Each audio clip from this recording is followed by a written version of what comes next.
Bonsoir et bienvenue pour cette nouvelle vidéo.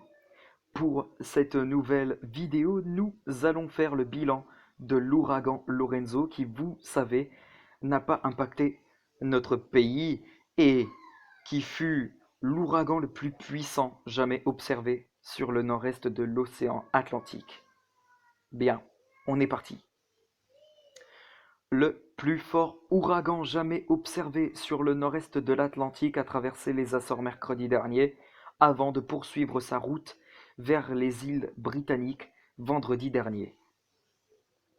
Lorenzo restera l'ouragan le plus puissant jamais observé sur le nord-est de l'océan Atlantique. Cet ouragan, qui s'est formé au large de l'Afrique, a en effet pris une trajectoire très inhabituelle, remontant vers le nord-est et donc vers l'Europe.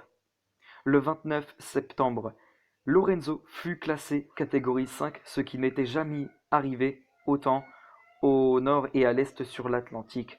Restant fort heureusement assez loin des terres dans un premier temps, il est remonté vers le nord-est tout en faiblissant.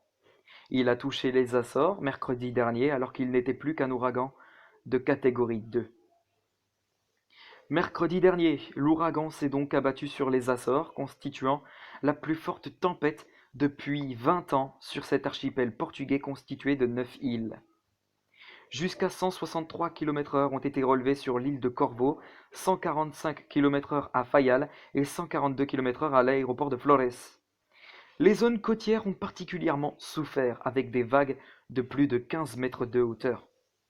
Si l'état d'urgence a été décrété sur les îles de Flores et Corvo en raison de nombreuses pannes de courant, les dégâts restent relativement contenus, de l'ordre de quelques dommages aux habitations, à des chutes d'arbres et à des inondations, surtout le long des côtes. À cette heure, il n'y a pas de victimes à déplorer sur cet archipel. Après les Açores, Lorenzo a continué sa route vers le nord-est tout en perdant ses caractéristiques d'ouragan. Il s'est mué en dépression extra-tropicale, perdant petit à petit en intensité. Lorenzo a touché l'ouest de l'Irlande dans la nuit de jeudi à vendredi, avec des rafales certes importantes, mais pas non plus exceptionnelles pour la région. 108 km/h ont par exemple été relevés à Mace Head à 22 heures sur la côte ouest, avec des vagues de plus de 10 mètres de hauteur. En journée de vendredi dernier, la dépression s'est étendue sur l'Angleterre avec des vents plus faibles de l'ordre de 80 km/h.